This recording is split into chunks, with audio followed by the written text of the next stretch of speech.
Dixon with the Fort Worth Star-Telegram, and I'm in West Fort Worth today.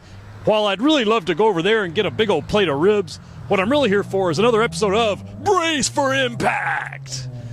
Today we're in the area just north of the Weatherford traffic circle, where several people have written in to complain about what they see as a dangerous traffic situation. Traffic on Camp Bowie Boulevard mingling with traffic from the side streets in neighborhoods such as Bomber Heights, Ridgely, places like that. Westbound traffic on Camp Bowie turning into Wellington, the traffic coming east on the service road, and the traffic coming east on Camp Bowie. You've also got the afternoon sun to contend with. I think everybody believes that they have the right-of-way, so they don't slow down for anybody. Traffic in this intersection is terrible. We probably have wrecks here about twice a week at least. Why is that? People make this illegal right-hand turn onto Wellington, and they'll collide with this lane, the far right lane.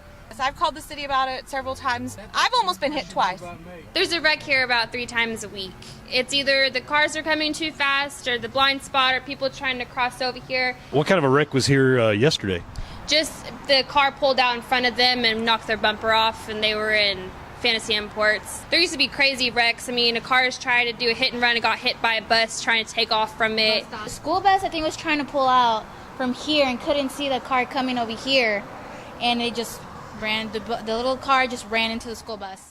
So between the two of you, how many wrecks do you figure you've seen at this intersection? Oh, over 100, honestly. Yes. Over it has 100. to be. In the 4 years that I've worked here, there's at least, at the most, 3 wrecks per week here. 3 to 5 weeks in 1 week here. And that's just the morning shifts. I work morning shifts mostly. It's usually in the mornings. Now what happens next at Camp Bowie Boulevard in Wellington is kind of up in the air. Camp Bowie is actually part of US 377. That's a federal highway. That makes it part of the Texas state highway system. So it's owned by the Texas Department of Transportation.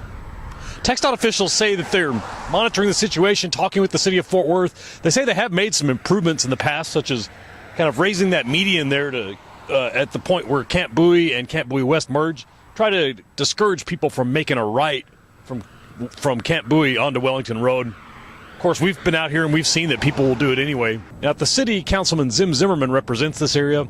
He said that he's had ongoing talks with Texas Department of Transportation about this area and had mixed results. He says he doesn't really get the impression that the state wants to do anything with this road in the short term, that it's a priority. One other possibility is that this part of Camp Bowie could be one of those roads that the Texas Department of Transportation turns over to a city so that the city can maintain it. It'll get more local attention, more local design. The Texas Department of Transportation is trying to shed some of the roads that go through urban areas, and this could be a good candidate to turn over to the city. Of course, the problem there is funding. If it's turned over to the city of Fort Worth, then it'll be Fort Worth's responsibility to come up with the money to keep the road up and make it nice and make it safe. We'll keep you up to date on any changes that are made on Camp Bowie Boulevard. Until then, keep yourself strapped in, keep your eyes on the road, and have fun.